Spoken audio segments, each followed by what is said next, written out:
우리는 많은 이야기를 들으면서 살아갑니다. 그 중에는 신뢰할 만한 이야기가 있고 신뢰할 수 없는 이야기가 있습니다. 신뢰할 수 있는 이야기는 사실에 입각한 확실한 내용입니다. 신뢰할 수 없는 이야기는 터무니없는 황당한 이야기입니다. 누군가 터무니없는 황당한 이야기를 하면 그 사람은 신뢰받지 못합니다. 사람은 판단하고 구별할 수 있는 이성을 갖고 있습니다.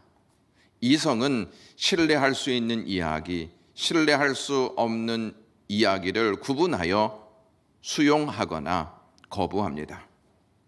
여러분들은 기드온의 이야기를 들으면서 어떠한 생각이 드십니까? 느닷없이 여호와의 사자가 숨어 밀을 포도주 틀에 타작하는 기드온에게 나타나 큰 용사여 여호와께서 너와 함께 계시도다 라고 말씀하시면서 너는 이스라엘의 구원자가 될 것이다 이렇게 그에게 말씀합니다. 그리고 기드온에게 미디안과 아멜렉과 그리고 동방 사람들 13만 5천 명을 상대해서 싸울 사람을 3만 2천 명에서 달랑 300명만을 선택해 싸우게 하십니다. 우리의 이성으로 이해가 되지 않는 내용입니다. 그것도 300명이 칼을 가지고 나아가는 것이 아니라 항아리 안에 횃불을 감추고 나아가라는 말씀이 이해가 되지 않습니다. 그들이 상대해야 할 대적들은 낙타와 칼로 무장한 용사들이었습니다. 사사기 8장 10절 말씀에 칼든 자 12만 명이 죽었고 그 남은 15,000명 가량은 그들을 따라와서 거기에 있더라 이렇게 언급합니다. 오늘 본문의 주제를 말한다면 항아리 대 칼과의 싸움이라고 말할 수 있습니다. 내용 하나하나가 이성을 건드리지 않습니까? 타당성이 전혀 없어 보이는 신화와 같은 이야기처럼 들립니다. 북한이 전쟁을 선포했다고 가정해 보겠습니다. 그들은 전쟁을 위해 핵뿐만 아니라 온갖 무기로 무장하여 전열을 가다듬고 있는데 하나님께서 우리나라는 기드온에게 하신 말씀처럼 300명만 나가되 항아리 안에 횃불을 감추고 나가라고 말씀하신다면 여러분들은 담대하게 나가 싸울 자신이 있습니까? 다른 무기를 놔두고 깨지기 쉬운 빈 항아리를 가지고 나가라는 말씀 앞에 불만을 토로하면서 이게 말이나 될 법합니까 하나님? 이라고 말하지 않겠습니까? 기드온의 이야기를 가만히 묵상해 보면 공통점을 발견하게 됩니다. 그 첫 번째가 등장하는 인물들이 죄다 약하고 작은 존재라는 점입니다. 기드온은 사사기 6장 15절에 나의 집은 므낫세 중에 극히 약하고 나는 내 아버지 집에서 가장 약한 자입니다 이렇게 말할 정도로 자신에 대해서 잘 알고 있었던 인물이었습니다. 그리고 300용사 역시 마찬가지였습니다. 하나님이 그들을 선발하실 때 개가 핥는 것 같이 혀로 물을 핥는 자를 발탁하셨습니다. 지난주에 살펴보았듯이 개는 이스라엘 백성들에게 있어서 가장 약한 자, 가장 미련한 자로 표현되는 짐승입니다. 그러니까 300명은 가장 약하고 미련한 자라는 뜻입니다. 이스라엘 백성들은 어떻습니까? 하나님이 그들을 선택하신 이유를 이렇게 말씀하십니다. 너희를 선택하심은 너희가 다른 민족보다 수요가 많기 때문이 아니니라. 너희는 오히려 모든 민족 중에 가장 적으니라. 이렇게 말씀하셨습니다. 그들은 강한 민족도 똑똑한 민족도 부요한 민족도 장대한 민족도 아니었습니다. 모든 민족 중에서 가장 적은 민족이었고 자랑할 것이 하나도 없는 보잘것없는 민족이었습니다. 극히 연약하고 작은 자들이 전쟁에 가지고 나간 것이 고작 항아리였습니다. 항아리는 무기로 사용할 수 없습니다. 쉽게 깨질 수밖에 없는 연약한 그릇에 불과합니다.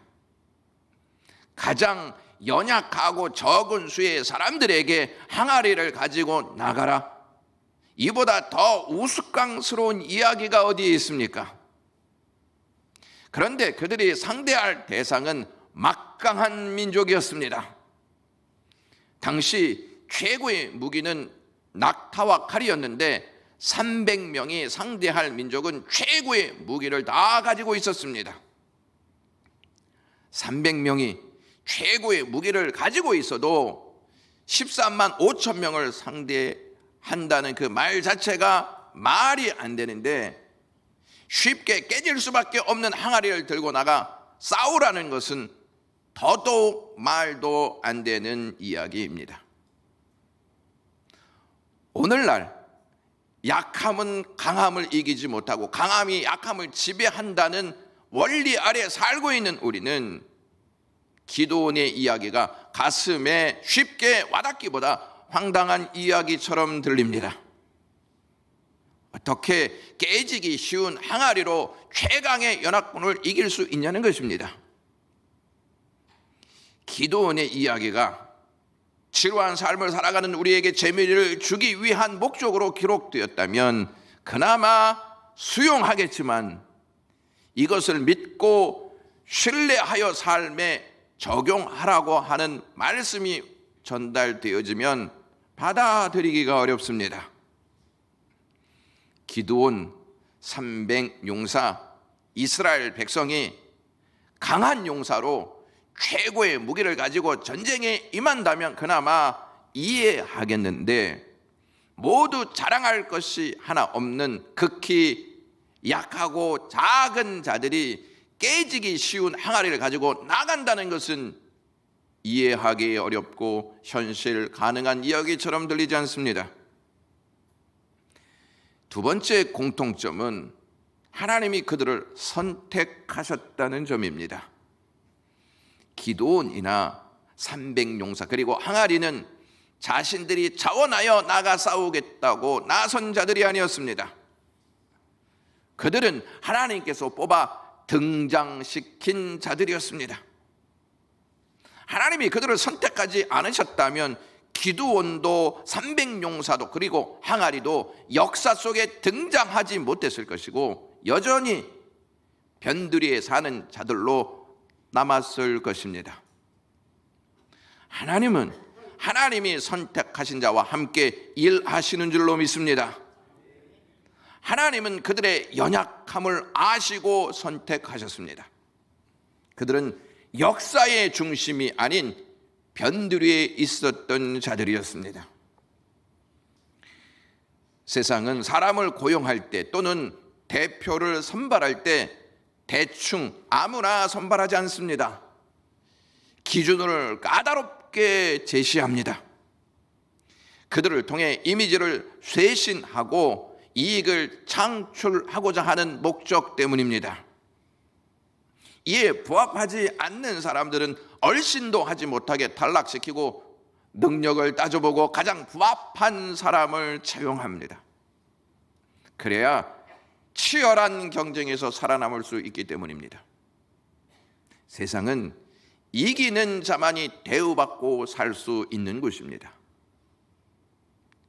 세상 원리와는 반대로 하나님은 자랑할 것이 하나 없는 자를 선택하셔서 사용하십니다.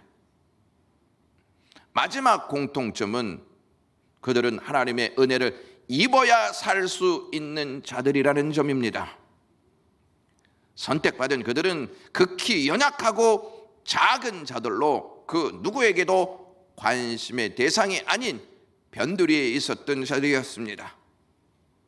그러한 자들에게 하나님은 이야기의 중심에 세우십니다.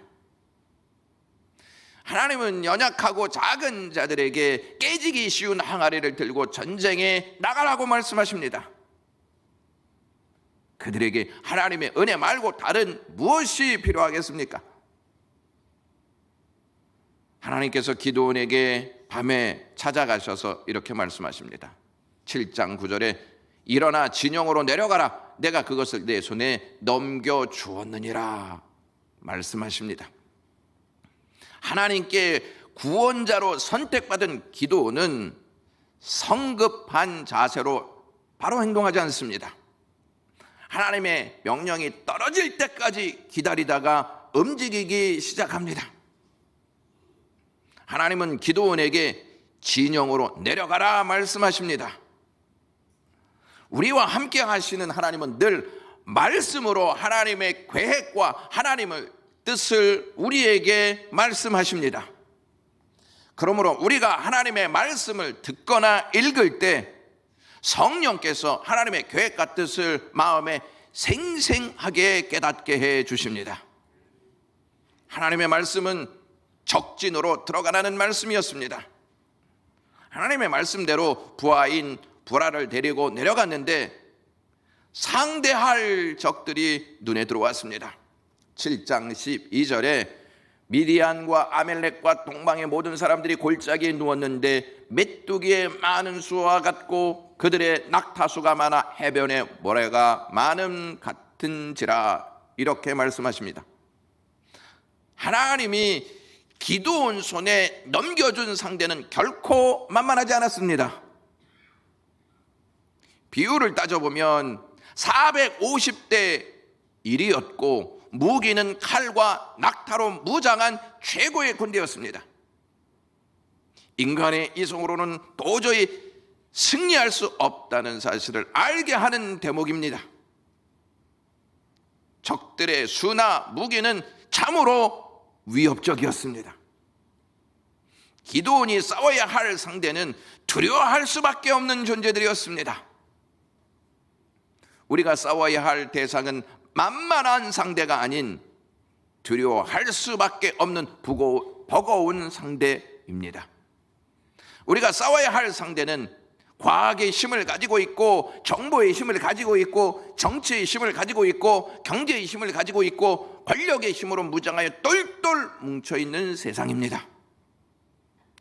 싸울 엄두도 나지 않을 정도로 막강합니다. 워낙 거대하고 견고하여 싸우면 피해를 입는 것은 우리이므로 타협하여 함께 사는 것이 상책이라는 생각을 앞서게 합니다. 그래서 세상과 손을 잡고 싶은 마음이 우리에게 있습니다. 그러나 하나님은 세상과 타협하라고 말씀하시지 않고 세상과 싸우라고 말씀하십니다. 적들의 수와 무기를 본 기드온은 두려워 떨고 멈춰 서 있지 아니하고 부하인 보라와 함께 진영 근처로 내려갑니다. 그리고 그들의 이야기를 듣게 됩니다. 어떤 사람이 자신이 꿈을 꾸었는데 꿈에 보리떡 한 덩이가 미디안 진영으로 굴러 내려와 한 장막에 이르러서 그것이 위로 엎어졌습니다. 그래서 그 장막이 쓰러졌습니다. 이 이야기를 하면서 이렇게 결론을 내립니다. 그의 친구가 대답하여 이르되 이는 다른 것이 아니라 이스라엘 사람 요아스의 아들 기드온의 칼이라. 하나님이 미디안과 그 모든 진영을 그의 손에 넘겨주셨느니라 하더라. 그들의 말은 하나님께서 이미 기드온에게 하신 말씀과 동일하게 자신들을 넘겼다는 것입니다.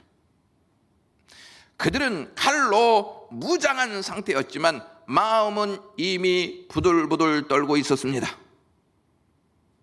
하나님은 이렇게 상황을 통해서 기드온과 우리에게 재확신을 갖게 하십니다. 그러므로 기드온은 자신이 가지고 있는 것에 연연하지 않고 하나님의 말씀을 의지하게 됩니다. 확신은 담대함을 가져옵니다. 낙타와 칼보다 더 강력한 무기는 하나님을 신뢰하는 것입니다. 기드온과 300용사는 약해 빠진 항아리를 들고 있었지만 하나님의 손에 붙잡혀 있었습니다. 그러므로 이 전쟁은 덜덜 떠는 자들 대 하나님의 손에 잡힌 자들과의 싸움이었습니다. 누가 이길 것 같습니까? 그 전쟁은 이기기 위해서 싸우는 것보다 이겨 놓고 싸우는 전쟁이었습니다. 이미 승리가 자신에게 넘어온 것을 안 기드온은 그 적진에서 하나님께 경배하고 300명을 셋으로 편성하여 각 손에 칼이 아닌 하나님의 명령대로 나팔과 빈 항아리와 그 안에 횃불을 감추어 나가게 합니다. 그리고 기드온을 따르는 자가 나팔을 불면 300명이 일제히 나팔을 불며 여호와를 위하라, 기드온을 위하라 외치면서 항아리를 부수며 진격하라는 전략을 세웁니다. 하나님이 기드온에게 주신 전략은 매우 탁월했습니다. 고요한 밤중에 300개의 항아리가 깨지면서 나는 소리는 그야말로 크고 위험 있게 들렸을 것입니다. 그 소리에 잠자던 적들은 놀라 기겁하며 일어났을 것입니다. 그들에게 낙타가 많이 있었습니다. 낙타 역시 항아리 깨지는 소리와 횃불을 보고 놀라 마구 뛰면서 혼란을 가중시켰습니다. 셋으로 편성한 용사들이 밤중에 항아리를 깨뜨리고 함성과 함께 횃불을 치켜들자 그 모든 것들이 위협적인 무기처럼 착각하게 했습니다. 더군다나 그들은 이미 떨고 있는 상태였습니다. 놀란 적들은 이상한 행동을 하기 시작합니다. 온 진영에서 친구끼리 칼로 쳐 서로를 죽이는 모습을 보입니다. 22절 말씀에 300명이 나팔을 불 때에 여호와께서 그 온 진영에서 친구끼리 칼로 치게 하심으로 적군이 도망하였다, 이렇게 기록합니다. 여기에서 보시면 주어가 하나님으로 되어 있다는 점을 주목하셔야 합니다. 하나님이 그렇게 만드셨다는 것입니다. 그러므로 이 전쟁의 승리는 하나님께 돌려야 하는 것입니다. 스펄전 목사님이 이렇게 이야기했습니다. 하나님은 그의 전쟁터에서 그가 친히 부여하신 힘 이외에 다른 어떠한 힘도 사용하지 않으십니다. 사사기의 저자는 왜 이 부분을 기록했을까요? 승리와 구원은 하나님의 능력으로만 가능하다는 메시지를 전달하고자 기록했던 것입니다. 하나님은 전능하신 분이십니다. 믿습니까? 이 세상에서 신뢰할 수 없는 이야기는 전능하신 하나님을 부정하는 이야기입니다. 적들은 항상 최강의 무기를 가지고 우리를 공격합니다. 우리는 그들보다 더 강력한 무기로 저항해야 이길 수 있습니다. 그들보다 더 강력한 무기가 무엇인지 아십니까? 순종입니다. 기드온이 하나님이 자신을 선택하셨다는 마음 때문에 기고만장하여 자기의 방법대로 싸웠다면 결과는 패배였을 것입니다. 우리는 분명히 연약합니다. 가진 것이 위력적이지 않고 별 볼일 없는 것일 수도 있습니다. 그러나 그것 때문에 승패가 결정되는 것이 아닙니다. 승패는 순종이냐 불순종이냐로 결정됩니다.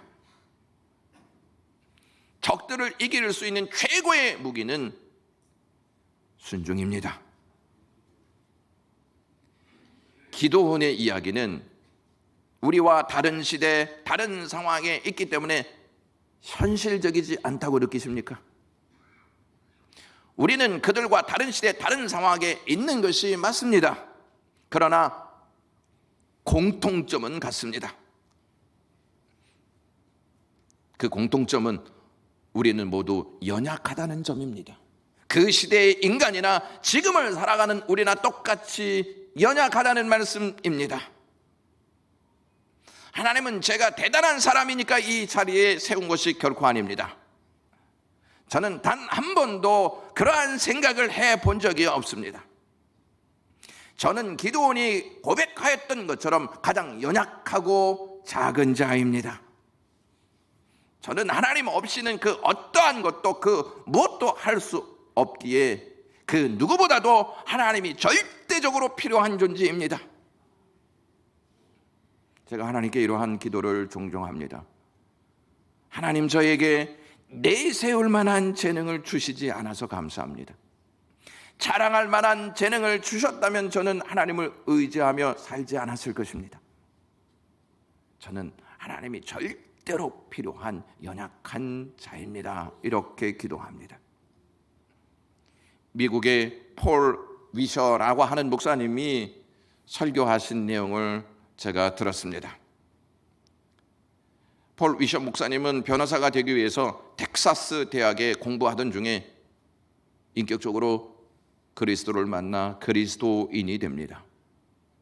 대학을 졸업한 후에 신학대학원에 입학해 목사가 되고, 목사가 된 후에 페루로 건너가서 10년간 선교 활동을 하다가 미국으로 돌아와서 순회 설교자로 활동합니다. 그분의 내용이 이렇습니다. 여러분은 믿음이 좋고 경건하고 남다른 크리스천을 보면 그들은 참 대단하다, 능력이 좋아서 그렇다, 이렇게 생각합니다. 그런데 전혀 그렇지 않습니다. 그들은 자신의 연약함을 아는 자들입니다.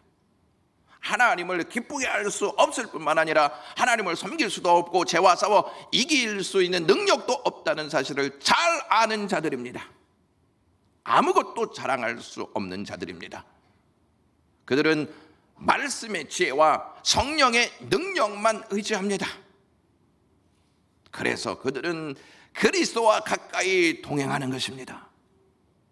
그들이 강해서가 아니라 그들이 자신이 연약하다는 것을 알기에 그렇게 동행하는 것입니다. 만약 여러분이 주님과 가까이 동행하지 않는다고 하면 얼마나 자신이 연약한지, 그분의 능력이 필요한지 아직 몰라서 그런 것입니다. 이렇게 말하면서 마지막 고백이 이렇습니다. 저는 주님을 섬긴 지 40년이 다 되어 갑니다. 전 제 연약함과 제 무능함을 매년 더욱 깨닫고 있습니다. 할 수 있는 게 없습니다. 제가 구원에 기여한 건 제 죄밖에 없습니다 라고 이야기했습니다. 내가 누구인지를 정확히 알면 폴 위셔 목사님과 같은 고백을 하지 아니할 수가 없을 것입니다. 우리는 언제나 자신의 힘과 능력, 지식과 경험을 의지해서 일하고자 합니다. 그러나 중요한 것은 우리가 가진 능력이 아니라 우리가 누구에게 붙들려 있느냐 하는 것입니다. 우리를 붙들어 사용하시는 이가 하나님이심을 분명히 안다면 우리의 능력을 의지하지 않고 하나님을 의지할 수 있습니다. 능력이 좋아야 하나님께 쓰임받는 게 아닙니다. 배경이 좋아야 하나님의 도구가 되는 것이 아닙니다. 오히려 우리가 어떠한 모습이든지 상관없이 우리를 붙잡고 사용하시는 하나님의 능력과 하나님의 계획에 따라 사용되어질 뿐입니다.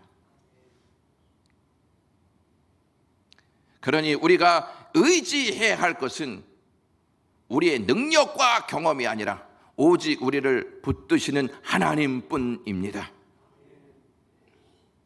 우리는 하나님께 붙들려 살 때 가장 복된 삶을 살게 되는 것입니다. 우리는 연약합니다. 그런데 연약한 우리를 하나님이 선택하셨다는 것입니다. 우리는 우리 자신의 연약함에 매여 실족해서는 안 됩니다. 연약한 우리를 하나님이 선택하셨기 때문입니다. 연약한 우리를 하나님이 선택하셔서 우리에게 은혜를 베풀고 계십니다. 하나님의 은혜를 이길 수 있는 힘은 이 세상에 없습니다. 항아리를 사용하셨던 하나님은 우리에게 예수 그리스도를 보내주십니다. 요한복음 5장 6절에, 로마서 5장 6절에 우리가 아직 연약할 때 기약대로 그리스도께서 경건하지 않은 자를 위하여 죽으셨도다, 이렇게 말씀합니다. 예수님이 육신을 입고 이 땅에 오셨다고 말씀하시는데, 육신을 입고 이 땅에 오셨다는 뜻은 전능하신 하나님께서 항아리 같이 깨지기 쉬운 육신을 입고 오셨다는 의미입니다. 육신은 항아리처럼 깨지기 쉽습니다. 슬픔과 고난이 찾아오면 견디고 일어서는 것이 매우 힘듭니다. 견디다가도 깨지고 마는 것이 우리의 육신입니다. 육신만 깨지지 않고 감정도 깨지고 영도 깨지고 이성도 깨지고 의지도 깨지기 쉽습니다. 주님은 인간들에게 잡히셔서 온 육신이 다 깨지십니다. 군인들에 의해 구타로 얼굴이 깨지고, 가시관으로 머리가 깨지고, 채찍으로 온몸이 깨지고, 못으로 손과 발이 깨지고, 창으로 옆구리가 깨져 물과 피를 쏟아내셨습니다. 깨짐의 끝은 죽음입니다. 예수님은 그렇게 다 깨지셔서 죽음을 맞이하셨습니다. 항아리가 깨지자 횃불이 보였던 것처럼 비록 예수님의 육신이 깨져 돌아가셨지만 부활로 빛을 증명하셨습니다. 어두움은 결코 빛을 이길 수 없습니다. 바울이 다메섹 도상에서 예수님을 만났을 때 이렇게 묘사했습니다. 하늘로부터 해보다 더 밝은 빛이 나왔대. 역사를 보시면 사람들은 예수님을 사상적으로, 언어적으로, 종교적으로, 감정적으로, 정치적으로 공격해 깨뜨리려 했습니다. 분위기는 늘 예수님이 공격당해 심각하게 깨져 훼손되는 듯해 보였습니다. 그러나 빛이신 예수님은 꺼지지 않고 어두운 세상을 오히려 밝히셨습니다. 사랑하는 영광교회 가족 여러분, 여러분들은 연약함 때문에 실망하고 의기소침한 상태로 우울하게 살아가고 계십니까? 그런데 하나님은 연약한 우리를 선택하셨다는 것입니다. 그리고 우리의 연약함을 사용하셔서 강하다고 자부하는 세상을 부끄럽게 하고 계십니다. 바울이 고린도 교회에 편지를 전했는데 고린도 후서 12장 9절에 이렇게 그 내용을 전합니다. 내 능력이 약한 데서 온전하여 짐이라 하신지라. 그러므로 도리어 크게 기뻐함으로 나의 여러 약한 것들에 대하여 자랑하리니 이는 그리스도의 능력이 내게 머물게 하려 함이라. 여기에서 머물게 하다라는 단어가 매우 중요한 단어입니다. 이 단어의 원어의 뜻은 장막을 치다 하는 의미입니다. 하나님의 영광이 성막에 충만히 임한 것처럼 바울은 자신의 약함을 자랑할 때 그리스도의 능력이 자신의 약한 장막 위에 임하고 머문다는 것을 말해주고 있습니다. 역사적으로 교회가 제일 많이 성장한 시기는 교회가 약한 모습 중에도 그 가운데 하나님의 능력이 임하였을 때에 교회가 부흥했습니다. 약함이 능력이라는 찬양이 있습니다. 한 주 동안 그것을 좀 들어보시면 좋을 것 같은데 1절 가사만 여러분들에게 말씀드리겠습니다. 나의 연약함들과 나의 모자람들이 나를 주님께 더 가까이 항상 인도합니다. 오늘도 부족한 나 마음 답답하지만 나의 약함 통해 주사랑 더욱 가슴 깊이 깨닫습니다. 약함이 능력이라, 약함이 능력이라. 다시 넘어지고 주저앉아 있을 때 주께서 말씀하시네. 약함이 능력이라, 약함이 능력이라 하는 가사입니다. 평안은 강한 무기가 있다고 얻게 되는 것이 아닙니다. 탁월한 재능이 있다고 얻게 되는 것도 아닙니다. 자랑할 만한 부가 있다고 얻게 되는 것도 아닙니다. 이력이 남들보다 더 뛰어나다고 얻게 되는 것도 아닙니다. 성공의 자리에 있다고 얻게 되는 것도 아닙니다. 자랑할 만한 것, 내세울 만한 것이 없을지라도, 항아리처럼 깨질 수밖에 없는 연약함이 있을지라도 빛이신 예수 그리스도가 함께 하실 때 평강을 얻게 되는 줄로 믿습니다. 우리가 항아리처럼 연약할지라도 하나님께 붙잡힐 때 세상이 들고 있는 칼을 이길 수가 있습니다. 세상에 든 칼이 항아리처럼 쉽게 깨질 수밖에 없는 우리에게서 평강을 빼앗아갈 수 없습니다. 우리의 연약함이 하나님께는 문제가 되지 않습니다. 언제 문제가 되냐면 우리의 연약함이 하나님을 의지하지 않을 때 문제가 됩니다. 사랑하는 영광교회 가족 여러분, 이 사사기를 통해서 우리가 잊지 말아야 할 핵심 메시지가 있습니다. 이스라엘 백성들이요, 하나님보다 더 사랑하는 것들을 찾아 나섰습니다. 하나님을 버렸습니다. 하나님을 덜 사랑한 우리들, 하나님을 덜 사랑한 이스라엘 백성들을 하나님은 진심으로 사랑하셨습니다. 내가 무엇보다 너희들을 이렇게 사랑한다 하는 메시지를 십자가에서 주셨습니다. 주님보다 더 우리를 사랑하는 것은 없습니다. 그것이 예수님으로부터 증명되었습니다. 기도하겠습니다. 하나님 고맙습니다. 우리는 주님을 덜 사랑하였는데 덜 사랑한 우리 주님이 우리를 끝없이 사랑한 내용들을 알려주시니 고맙습니다. 매일 주님을 더 사랑하면서 살게 하옵소서. 예수님의 이름으로 기도드리옵나이다. 아멘.